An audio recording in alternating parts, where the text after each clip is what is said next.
Okay, so today what I thought I would do is share with you something that I've really only ever shared with my private clients, and that is what I call the club syndication commercial real estate one-page blueprint. And why I decided to share this with you is a few things. Number one, over the weekend, I was working with my daughter, and we were working on her math.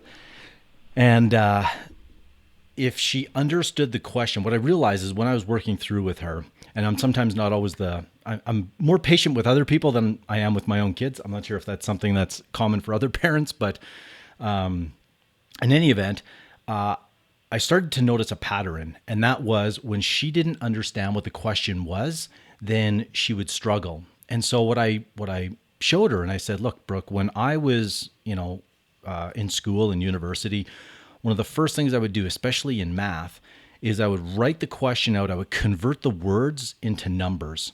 And once she understood how to take those words and she was able to say, okay, is this adding, subtracting, multiplication, division? Is this a fraction? All of a sudden, she was able to, I thought my son was downstairs. She was able to start doing the math much easier. And it was at that point that I was like, wow, one of the realizations that I had even with my own clients is once they could see the math in terms of converting their goal. So let's just say the goal is to replace their income or to replace all the expenses they have with residual passive income from a commercial property or multiple properties. Okay, so I'll use 10,000 a month because that's, in all the clients I work with, 10 is probably the number that comes up the most frequently. Obviously, there's some people that say 25, 50, some people that say, Shane, I only need 8,000, 6,000. So really, it doesn't matter what the number is. It's going to be personal to you. But what I'm going to show you is when you understand what that number is. So let's just take 10,000 a month. Okay. So that's 120 a year. And we're going to use after-tax dollars. I'm not going to layer in taxes because everyone's going to have their own tax bracket that you're in. And when you invest in commercial real estate, because you have depreciation, you're able to write off a lot of your income. So once again, I want to keep this really kind of high level. Not to say that that isn't important. It certainly is. I just don't want to go down a rabbit hole and then lose sight of the big picture. And that is, what is the one-page blueprint that we're trying to create here? Okay. So if we take 10,000 a month, 12 months, it's 120 a year. Now, if you can invest, right, at 6% cash on cash, we're not going to factor in principal pay down because you're not really able to, you can't spend that, right? So we're only going to worry about the money that you're actually generating off, say, an apartment building, a retail, industrial. And if that is 6%, what that means is you need $2 million invested at 6% to give you $120,000. Now, like I said, this is before tax, but we're not going to, talk about that. If you can get 8% on that, then you need $1.5 million. If you're at 10%, you need $1.2 million. Okay, so all of a sudden, that is converting a goal into the math. So that's helpful, right, to some degree, but how do you actually do all of that? How do you, what's the step, right? So I'm just going to use the one page that I've got here, and I'm going to walk you through that. So if you have a piece of paper, obviously, if you're listening to the podcast later, then maybe this is something that you would listen to in the future. But at a minimum, I'm going to give you the steps, and then you can go away and do this at a later time if it's valuable. This is what clients.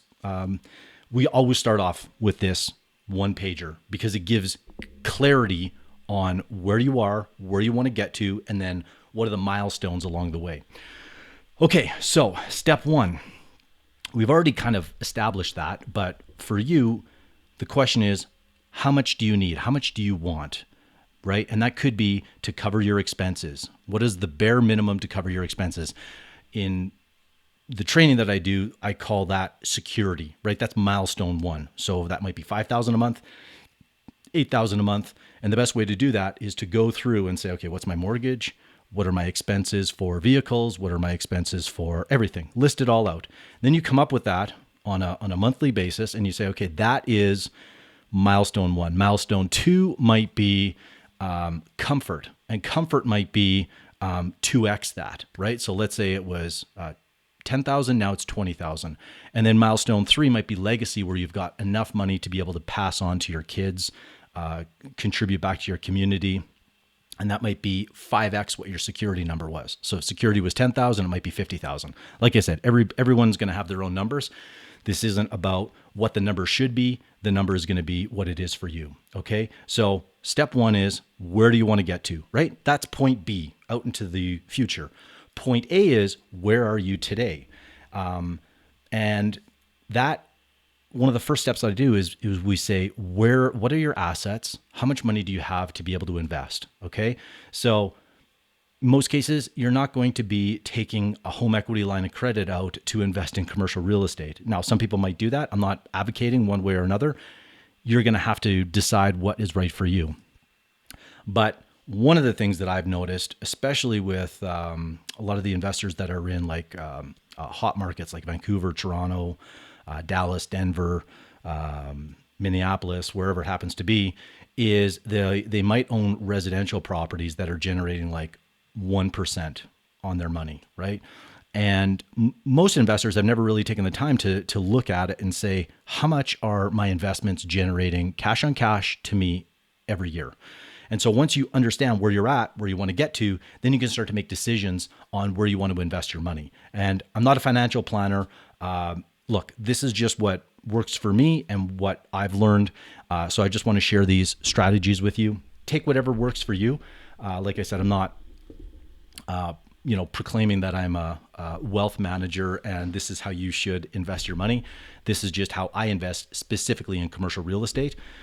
Primarily because I control the assets. Okay, enough of that. So step 1, we talked about where do you want to get to. Step 2 is where are you today? All right. And that should, now you've got 2 points, right? So if you are trying to go from point A to point B, knowing where you are, where you want to get to is very helpful. Now, once you know how much money you've got, step 3 is, how much time do you have to go from point A to point B?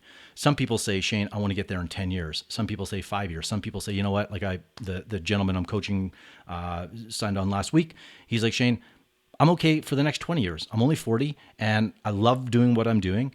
And so in 20 years, this is where I want to get to. And I said, okay, perfect. So based on that, based on how much you have today in terms of how much money you have, and I guess in addition to that, I forgot to mention is, so let's say you have $250,000 today. The second part is, how much money on an annual basis are you able to save and put into future deals? Maybe it's 10,000, maybe it's 20,000, maybe it's 50,000.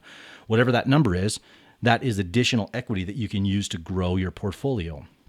So once you have all that information and you know how much time you have, then you can start to really map out a plan. Now, obviously, if you're watching this, even listening to it, you wouldn't be able to see like what I call the FU calculator, but it essentially takes all this data and puts it into an Excel spreadsheet, and it kicks out what money you could expect, assuming you get the type of returns that you're looking for. All right. Now, step 4 is, what type of investor do you plan to be? Okay. Are you going to be an active investor or a passive investor? Active meaning, are you going to go out and find the deals yourself, finance them, raise the money, or are you better off to continue to work? Let's say you're a professional or a business owner and you are way better at contributing to your business or profession, making money there, and finding the right people to invest with. Okay, so that's the next decision that you want to make. Step 5 is, I'm just looking down at my notes just to make sure that I'm going in a very sequential fashion here. Step 5 is, how big of a deal are you going to invest in, right? If you're passive, that's not going to be as much of a consideration. If you're an active investor, another gentleman I was talking to, he says, I want to do, let's just say $5 million deals. Okay. If you know that you're going to need 30% equity, then you're looking at, $1.5, $1.6 million of equity, whatever that number is. I'm not going to do the math on camera, but you just take 5 million times 0.3 and say, okay, I need, let's just say it's $1.5 million. Well, if you have 500 to start, then you know that you're going to need to raise $1 million of equity. So now you've got an understanding of, okay, if I'm going after $5 million properties, then I need to have investors in my deals. Okay. Next is going to be step 6. And that's going to be, where are you going to invest? And really, you only have two options as it relates to where are you going to invest. Are you going to invest in your city or where you live, or are you going to invest in other cities? And I'm not going to get into all the nuances of that. My preference, my strong recommendation is to invest in your backyard, especially if you're just getting started, because commercial real estate is a relationship game. And so the closer you are to home, the easier it is going to be to develop those relationships. As you get experience and a track record, yes, you can go off and invest in other places. I've invested across Canada and the US. I can tell you it is way more stressful when you've got a deal 5-hour flight or 4.5 hours and then a 2-hour drive, and because you have to deal with something. Okay. So and then we'll get into the next part, which is where in your city are you going to invest? I can tell you that in any city I've ever invested in. So when I went into Houston, as a good example, Houston's 6 million people. And so to try to figure out that market would have taken, there's people that have probably lived there the whole lives and they don't know every sub-market in detail. So we made a very conscious decision, meeting brokers, meeting lenders, meeting people that are in the market and saying like, where should we focus our attention? And it became very evident that there was like 3 submarkets that we're going to focus on: the Galleria, Sugarland, and Woodlands. Now, are those the 3 that everyone should invest in? No, it just so happened that those were the 3 that we spent the most time in. And those are the ones that I focused our energy on. And so by doing that, I was able to eliminate, call it 95% of the other areas in Houston, and really zero in on those 3 submarkets. And then from those 3 submarkets, which one are we going to focus on first? And then which one are we going to focus on first? Let's go drive it. Let's go understand it. And, if you're investing passively, then you may just want to say, okay, what 3 groups am I going to invest in, right? And then you narrow it down to the 3 people, the 3 groups that have a track record, someone that you resonate with, someone that has kind of similar values and beliefs. And then you can, and now all of a sudden you're just focused on people that have similar investing philosophies as you. All right. Step 7 is, what asset class? Are you going to go multifamily, industrial, retail? And how are you going to make those decisions, right? That's going to be based on your research. That's going to be based on your understanding. That's going to be based on the city that you live in. Where is the gap? I always talk about this with my clients in terms of where is their unmet demand, right? So when you're looking at a market and you can see, okay, here's the supply, here's the demand. If vacancy is high, then you have a pretty good indication that supply is there's more supply than there is demand. But if you can see tight vacancies, like for example, right now in Toronto and Vancouver, multifamily, even industrial, vacancies are crazy low. So hence why you see a lot of developers going into those markets. So that is at a very high level how you can start to map out and really plan whether or not and how you want to invest in commercial real estate. And I should have maybe prefaced this all by saying, you may not want to invest in commercial real estate, okay? Because it's not for everybody. It is illiquid. There is a learning curve. And before anybody gets into it, my strong suggestion is to understand the game of investing in commercial real estate. Because once you understand the game, then you're able to figure out whether or not it is right for you in your situation. So how do you do that? Obviously, reading books, listening to podcasts, finding someone or some people that you really resonate with and you think that they have value to contribute. It's one of the reasons that I'm going to start to be even more open in terms of what it is that I share with my clients, because at the end of the day, what I've noticed is, the content is one thing. Okay. So just these videos, the reality is less than 5% of people are actually going to put it out on their 1-page blueprint. They're going to do the homework, but that's okay, right? Like I said, it's not for everybody. But the people that actually take that time to map this out, and I'll just kind of run through it really quick one more time. So step 1 is, how much do you need? Step 2 is, where are you at? Step 3 is, how much time do you have, right? 1 year, 5 years, 10 years, 20 years. Step 4, are you going to be an active or passive investor? Step 5,